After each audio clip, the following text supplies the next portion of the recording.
Hello बच्चों, चलिए प्रश्न को पढ़ते हैं। हवा में चलता एक ब्लॉक दो भागों में टूट जाता है और दोनों हिस्से अलग अलग वेगों से चलने लगते हैं।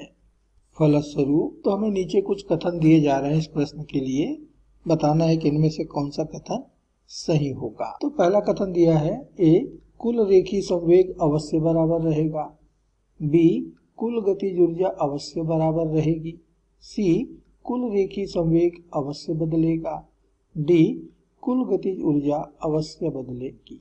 अब इस प्रश्न के लिए जो मूल अवधारणा है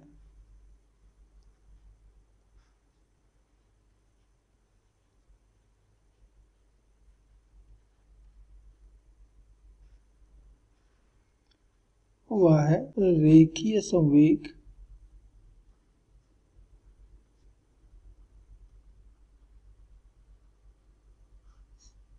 संरक्षण का नियम।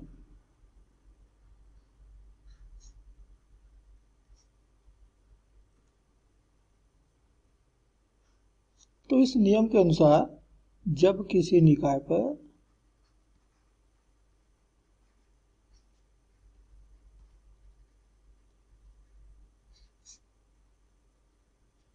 बाह्य बल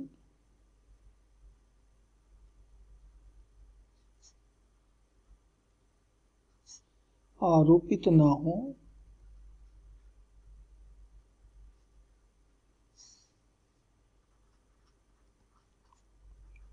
तो निकाय का रेखीय संवेग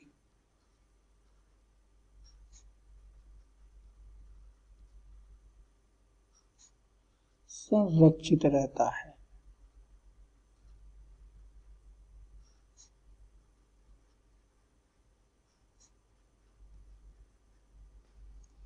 अर्थात अंतिम रेखीय संवेग, निकाय का अंतिम रेखीय संवेग निकाय के प्रारंभिक रेखीय संवेग के बराबर होता है। तो मान लीजिए कि m द्रव्यमान का कोई वस्तु या पिंड v वेग से गतिशील है, हवा में गतिशील है।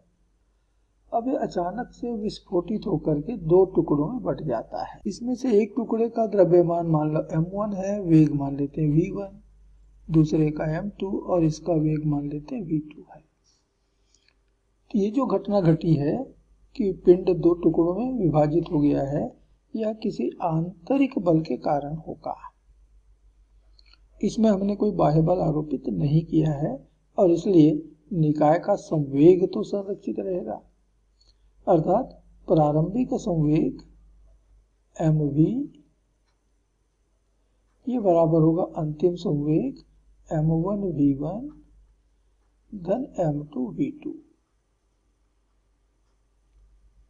याद रखिएगा कि संवेग सदिश राशि है, तो अंत में जो दो टुकड़े मिले हैं दोनों के संवेगों का सदिश योग प्रारंभिक संवेग के बराबर होगा, अर्थात संवेग संरक्षित रहेगा। लेकिन पिंड के पास जो ऊर्जा थी उसी ऊर्जा का एक अंश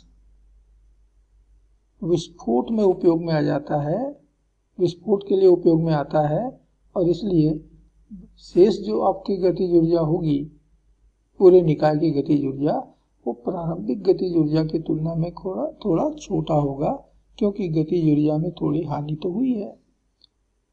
इसका मतलब होगा कि अंतिम गतिज ऊर्जा हाफ m1 v1 का वर्ग धन हाफ m2 v2 का वर्ग, ये छोटा मिलेगा प्रारंभिक गतिज ऊर्जा हाफ mv के वर्ग से। अर्थात गतिज ऊर्जा में हानि होगी, गतिज ऊर्जा बराबर नहीं रहेगी। और इसलिए दिए गए प्रश्न का विकल्प ए कुल रेखीय संवेग अवश्य बराबर रहेगा, ये तो बिल्कुल सही है। बी कहता है कुल गतिज ऊर्जा अवश्य बराबर रहेगी, ये गलत है, हमने देखा कि कमी आती है। सी कहता है कुल रेखीय संवेग अवश्य बदलेगा, ये भी गलत हुआ। डी कहता है कुल गतिज ऊर्जा अवश्य बदलेगी, ये भी सही है, क्योंकि ऊर्जा में थोड़ी हानि हो गई है, तो कुल गतिज ऊर्जा में परिवर्तन होगा। और इसलिए इस प्रश्न के दो विकल्प सही हैं, ए और डी। आशा करते हैं आपको समझ आया होगा। धन्यवाद।